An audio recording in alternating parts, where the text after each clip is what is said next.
I'd like to introduce Sam Davis, who's the Chief, as you know, the Chief of Cornwall IFCA. Good morning. God, I feel quite small now looking over the top of this. Lovely to see you all here today in this beautiful place. And thank you for coming and showing your interest in what we're doing. Most of the rest of the day is going to be about the detail of the projects that we've been involved with, both as IFCAs and with our partners. But I wanted to take you back a bit more about how it's felt to do this work from the perspective of an IFCA. So that's where we are now, that's the network. And as you heard from Simon, it's pretty extensive with, in total, about 350 sites. Take you back to the late 80s, early 90s. We literally had a handful of sites. The most well-known, of course, was Lundy. Those of us that are here and looking fairly grey around the edges were working for sea fisheries committees. And at that time, working for a sea fisheries committee meant that you managed sea fisheries. Marine protected areas weren't really part of what we did. But that began to change. So with the Habitats Directive, we started to acquire these new sites, European marine sites. And in Cornwall, we had about 5 of them, but still a very small percentage of our overall district. And we started to look at management, but that management tended to be embedded more in the management of particular fish stocks. But it was something we were starting to work towards. Fast forward a few more years, and sea fisheries committees had now started to take on environment officers. They had dedicated research vessels. We were starting to see a change in those organisations. And in Cornwall, we went through a really difficult period with one of our sites in the late sort of 2007, 2009. And what we didn't realise at the time is that then sowed the seeds for what was going to happen over the next 10 years.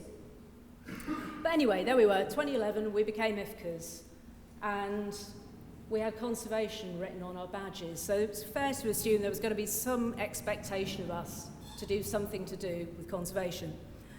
And I was looking back through our files, and we'd started to look strategically at MPA management nationally, maybe not at the pace that some people wanted. And then we got a letter, February, March 2013, and I don't think at the time we realised the significance of that piece of paper. And that changed everything for us, and that led us to where we are today. That letter was around the revised approach. Now, I'm not going to go into all the detail behind that. So to paraphrase, this letter said you're going to do things differently, really differently, with marine protected areas. And so suddenly we had to change everything that we did. We had to start assessing the impacts of fishing activities on these MPAs and do something about them. So how did that change us? What happened? Other than our bosses at the time coming back from London looking a little bit tense, we suddenly had to completely reprioritise our existing fisheries management into something else. You went to visit people's offices. I remember going to see Sarah Clark in Devon, and they'd papered their office in a printout of an Excel spreadsheet, covered all the walls, all these different colours, and our lives became dominated by this multicoloured monster.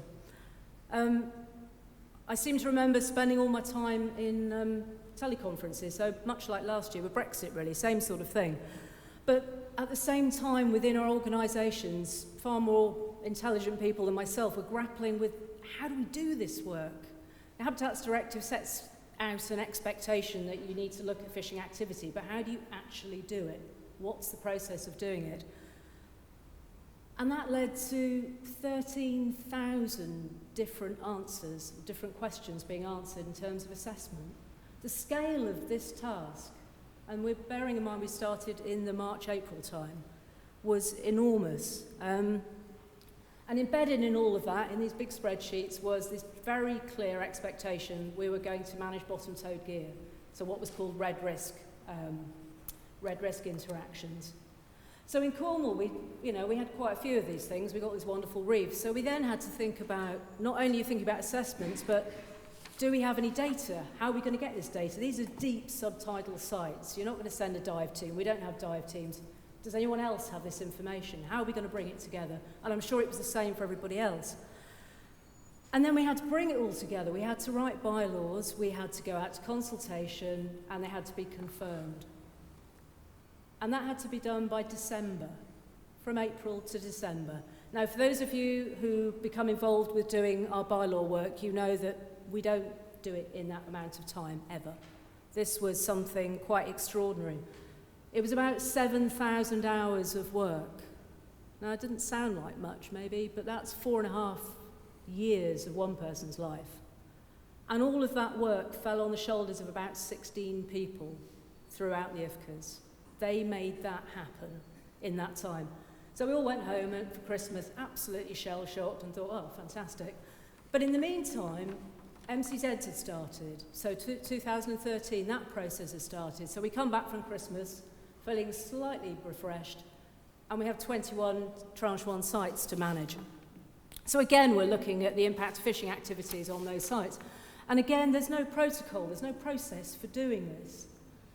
The Marine and Coastal Access Act is even lighter on detail than Habitats Directive. So again, we had to create a process from scratch.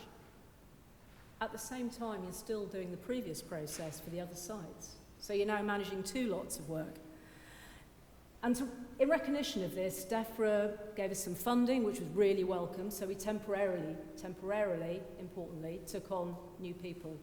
We also bought drop-down stills and video cameras, side-scan sonars, because again, you're looking at sites that are generally subtidal.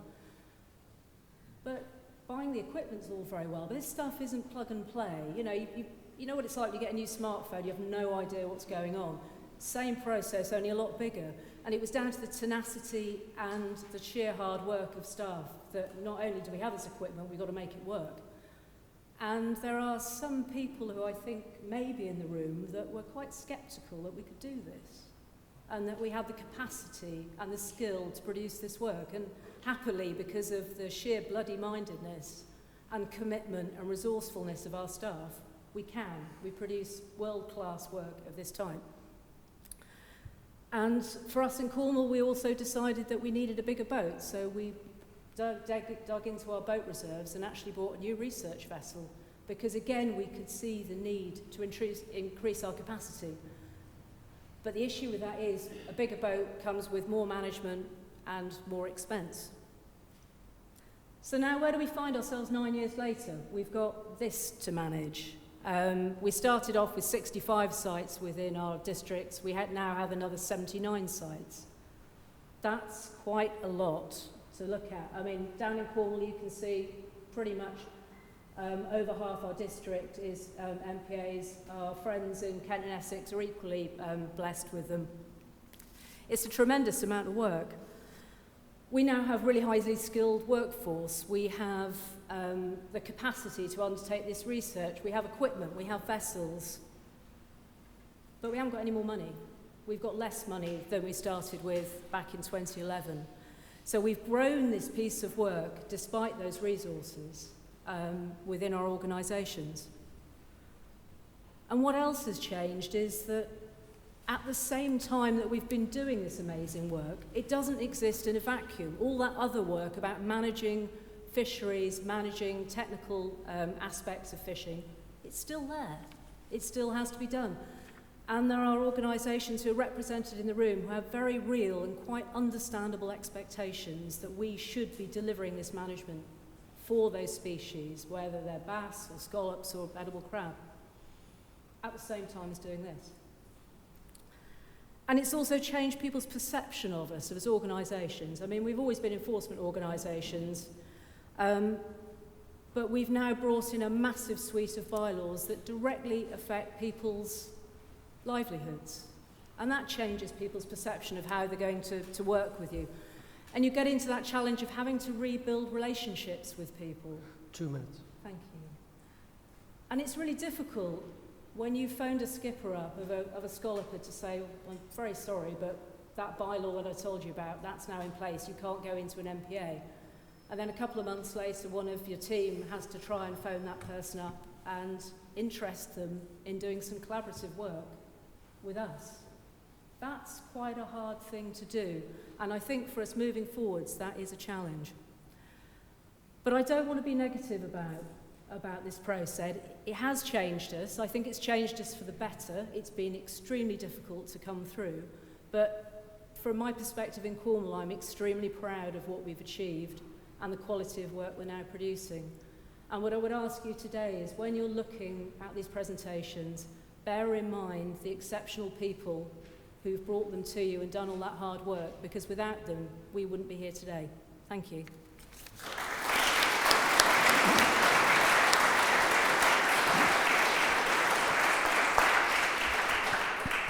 I think we have time for one question, if anybody wants to ask a question.